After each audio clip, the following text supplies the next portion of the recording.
Good evening जय जगन्नाथ। तो triple AC आज नोटिस पठेई तुमको एग्जाम रिफंड को लेकिन फॉरेस्टर फॉरेस्ट गार्ड और एक्साइज कांस्टेबल ता सहित आरआई एआरआई बीएडब्ल्यू जो एग्जाम तुम होता 2025 तार रिफंड आसीबो ता उपरे तुमको नोटिस आसी किसी पिला रिफंड होली चली कथा।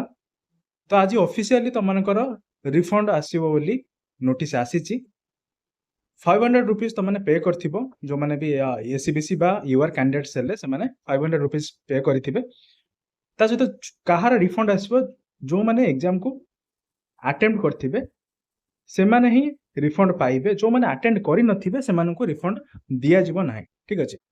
तो ये होची फर्स्ट फॉरेस्टर और फॉरेस्ट गार्ड रो नोटिस ता। ठीक अछि।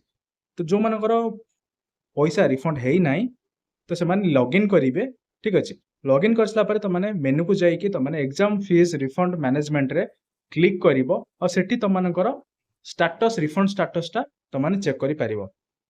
जदि बैंक अकाउंट डिटेल्स किछि तमन मिस हे जाई देन सेटा को तमने क्लियरली आउ थरे देई दबो। 16 अगस्त जाय ए ऑप्शन ता तमनकर अवेलेबल रहिबो। ठीक अछि। तो जो मानकर रिफंड हेई सारिछि तो से माननको गोटे एई बलिया पेज आसीबो। ठीक अछि। तो एटा जार रिफंड हो सारी तुम ये देखो तुम एमती चेक कर। ठीक अच्छे। आउ वांस तुमने रिफंड होमती तुम देखो इंटरफेसटा तुम से तुम कौन कर निज अकाउंट स्टेटमेंट टे चेक कर नब रिफंड हो कि न हो।